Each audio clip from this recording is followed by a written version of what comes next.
8 মে ছিল গাধা দিবস। যাদের একটু বুদ্ধি কম তাদের হরহামেশাই অনেকে গাধা বলে থাকে, তবে গাধা কিন্তু মোটেও বোকা নয়, আর 5টা প্রাণীর চেয়ে অনেক বেশি বুদ্ধিমান। গাধা দিবসে প্রাণীটি নিয়ে কৌতূহল বেড়েছে অনেকের। আজ জানাবো গাধা দিবসের উৎপত্তি কোথায়, কবে থেকে এলো এই গাধা দিবস।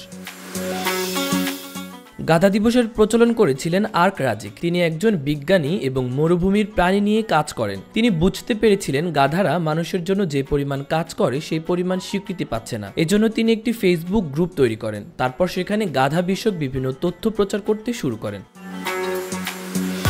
আর্ক রাজিকের প্রচেষ্টায় 2018 সালে প্রথম বিশ্ব গাধা দিবস উদযাপন করা হয়। তখন থেকে প্রতি বছর 8 মে গাধা দিবস উদযাপিত হচ্ছে। দিবসটি উদযাপনের উদ্দেশ্য হলো গাধাকে নিয়ে তথ্য ছড়িয়ে দেওয়া এবং তারা কিভাবে মানুষের জীবনে প্রভাব ফেলছে তা তুলে ধরা।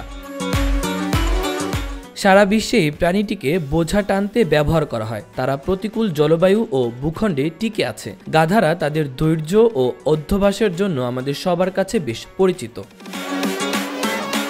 গাধা কাছ থেকে পিছপা হয় না, মাইলের পর মাইল বোঝা টানতে সক্ষম। গাধা অন্যান্য প্রাণীর তুলনায় বেশি সময় পরিশ্রম করতে পারে। তাদের চলার গতি ঘন্টায় 31 মাইল পর্যন্ত হতে পারে। গাধার গড় আয়ু 50 থেকে 54 বছরের মধ্যে হয়। বিশ্ব জলবায়ুর বিরূপ প্রভাবের কারণে অনেক প্রাণী বিলুপ্ত হচ্ছে। গাধাদেরও বিভিন্ন প্রজাতি বিলুপ্ত হচ্ছে। যারা টিকে আছে তাদের সংখ্যা নগণ্য। সকল প্রাণীর বসবাসের জন্য বিশ্বকে ভারসাম্যপূর্ণ রাখতে সকলকে এগিয়ে আসতে হবে। ইতিহাস বলছে 4000 খ্রিস্টাব্দ থেকে মানব সেবায় কাজ করছে গাধা। চীনে সবচেয়ে বেশি দেখা যায় এই প্রাণীটি। মাহবুবুর রহমান ইমন, খবর সংযোগ।